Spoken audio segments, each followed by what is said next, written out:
بسم اللہ الرحمن الرحیم۔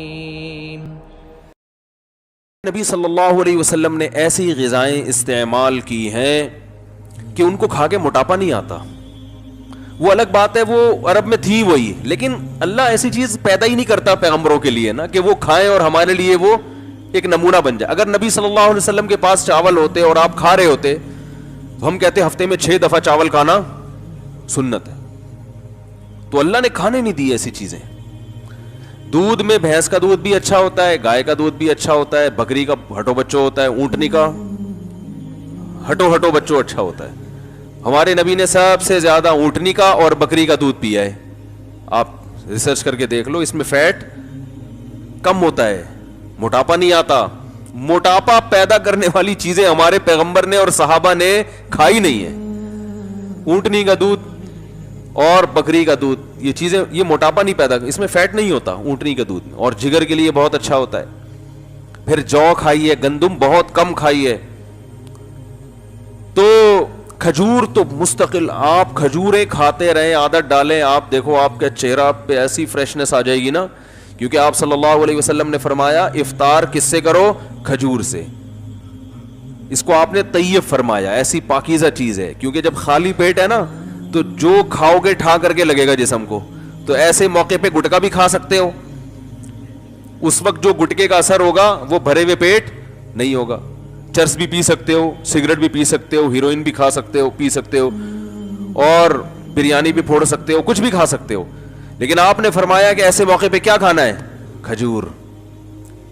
آپ کہہ سکتے ہیں ہم تو رمضان میں کھجوریں کھاتے ہیں تو ہمارے چہرے پر تو وہ فریشنس اور یہ سب ویکنس ختم نہیں ہوتی۔ وجہ اس کی ہے کہ 2 دانے آپ کھجور کے کھاتے ہیں، پھر طبیعت سے رول سموسے پھوڑتے ہیں ٹھیک ہے۔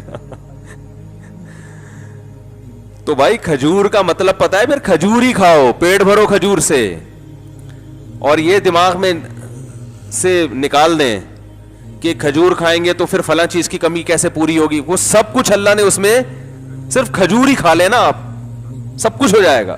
اس میں آپ کو طاقت بھی ملے گی، جو کاربوہائیڈریٹ ہے وہ بھی ملے، گلوکوز اچھا والا گلوکوز ملے گا آپ کو، اور آئرن بھی ہے، ہر چیز ہے۔ کہتے ہیں کھجور میں ایک اتنے سے دانے میں اللہ نے جتنی چیزیں جمع کر دی ہے نا، اتنی کسی اور پھل میں یکجا جمع نہیں ہوئی ہے۔ تو امی عائشہ، آج میں فجر میں حدیث پڑھتا ہوں نا یہاں روزانہ، تھوڑی دیر کا درس ہوتا ہے، تو امی عائشہ فرماتی ہیں کہ چاند، وہ تو غربت بیان کر رہی تھی کہ رسول اللہ صلی اللہ علیہ وسلم کے 3 چاند گزر جایا کرتے تھے اور ہم کھجور پانی کے علاوہ کچھ بھی میسر نہیں ہوتا تھا۔ ایسی زندگی تھی، لیکن اللہ نے اسی میں بڑی پاور رکھی ہے، طاقت رکھی ہے۔ تو چیزیں کھائیں، وہ بھی کھاتے ہیں، چھوڑ کون سکتا ہے، لیکن زیادہ آہستہ آہستہ جو فوکس کریں نا ان چیزوں کو۔ انجیر ہے، عرب لوگ کھاتے ہیں۔ میں شام کو، آپ کو پتا ہے ہم ترکی گئے تو وہاں شامی مہاجرین بہت تھے، تو ہم جب شام کے لوگوں کو دیکھتے تھے ان کے چہرے میں الگ ہی رونق، چہرے میں الگ ہی نور، تو ہم اپنے دوستوں سے پوچھا یار یہ اتنے خوبصورت لوگ کیوں ہیں؟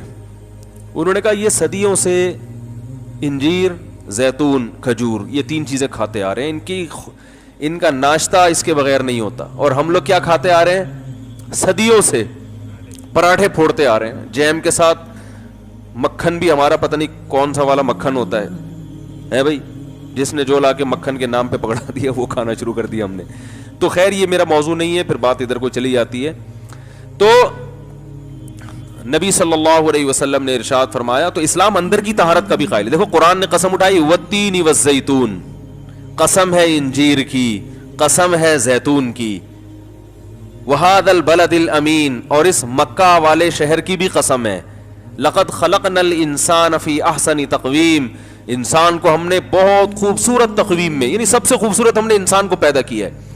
اب دیکھو عجیب بات ہے، قسم جس چیز پہ اٹھائی جاتی ہے تو اس میں اور قسم میں کوئی مناسبت ہوتی ہے کہ نہیں ہوتی؟ مخلوق کے لیے اللہ کے علاوہ کسی اور کی قسم اٹھانا جائز نہیں ہے، لیکن جب اللہ قسم اٹھاتا ہے نا مخلوق کی تو وہ دلیل کے طور پر، گویا یعنی اللہ اس میں یوں کہہ رہے ہیں کہ انجیر اور زیتون اور مکہ، بلد الامین سے مراد کیا ہے؟ مکہ، یہ تینوں اس بات پر گواہ ہیں کہ ہم نے انسان کو بہت ہی بہترین انداز میں پیدا کیا ہے۔ اب سوال پیدا ہوتا ہے انجیر کا اس قسم سے اور زیتون کا اس قسم سے اور مکہ کا انجیر زیتون سے کیا تعلق؟ بھائی یہ تینوں آپس میں میچ، کوئی میچنگ نہیں ہو رہی، ان تینوں کی آپس میں میچنگ نہیں ہو رہی، اور پھر قسم کی اس دعوے سے میچنگ نہیں ہو رہی جو اللہ نے قسم کے بعد دعویٰ کیا ہے. تو یہ بڑی خاندانی میچنگ ہے. جو انجیر اور زیتون کھاتے ہیں نا انہی کا دماغ اتنا تیز ہوتا ہے کہ ان کو یہ میچنگ سمجھ میں آ جاتی. سمجھ رہے ہیں وہ کیا ہے؟ اللہ فرماتے ہیں کہ انسان کی خوراک میں نے انجیر اور زیتون بنائی. یہ خوراک کسی عام مخلوق کی نہیں ہو سکتی. یہ انسان کی جسمانی ترقی کے لیے بہترین غذائیں ہیں، بہترین غذائیں. اور مکہ انسان کی روحانی ترقی کے لیے، کیونکہ مکہ وحی کا مرکز ہے. تو تہذیب یافتہ زندگی گزارنے کے لیے گائیڈنس اس کو کہاں سے مل رہی ہے؟ مکہ سے، جو اس کی روح کو طاقت دے رہا ہے. اگر مکہ میں وحی نازل نہ ہوتی انسان تہذیب سے دور ہوتا، زنا کر رہے ہوتے، گے میرج کو حلال کر دیا ہوتا، ہومو سیکس کو جیسے کر دیا انہوں نے، ابا کو اولڈ ہوم میں جمع کرا رہے ہوتے، ہم بھی کرا رہے ہوتے. ہم کیوں نہیں کراتے بھائی؟ ارے ابا اماں کو ہم کیوں گھر میں خدمت کرتے ہیں؟ مذہب کی وجہ سے نا. کیا خیال ہے بھائی؟ ورنہ تو ہم ہر چیز میں گوروں کو فالو کر رہے ہیں، تو پھر ابا کو گھر میں کیوں رکھا ہوا ہے؟ گورے تو ابا کو گھر میں نہیں رکھتے. بھائی نہیں سمجھ میں آ رہا تو بتا دو، میں گھر چلا جاتا ہوں.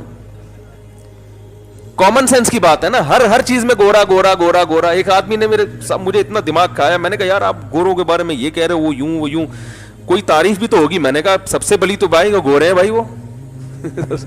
میں نے کہا کہ ان کی جو خوبی ہے میں ان کا تھوڑی انکار کرتا ہوں.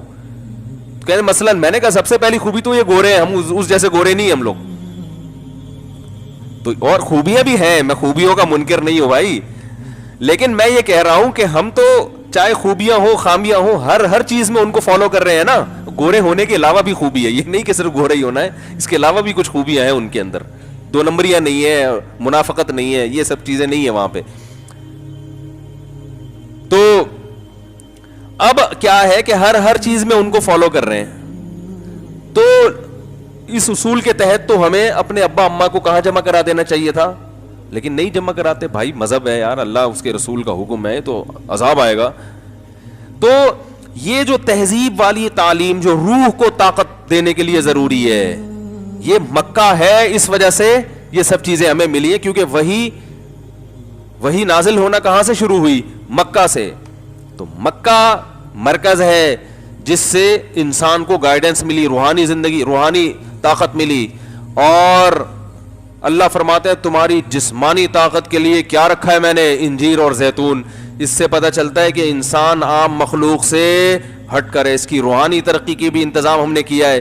اور باڈی کو بہترین خوبصورت بنانے کے لیے جو غذائیں ہم نے اس کو دی ہیں وہ بھی انجیر اور زیتون جیسی خاندانی غذائیں ہیں. اس سے پتہ چلتا ہے انجیر اور زیتون کیا چیز ہے. سمجھ رہے ہو کہ نہیں سمجھ رہے؟ لیکن زیتون پکا کے نہیں کھایا کریں، اس میں نقصان ہوتا ہے. آپ کون سا کھا رہے ہیں گھر جا کے؟ تو کھانا تو وہی ہے جو چل رہا ہے مارکیٹ میں.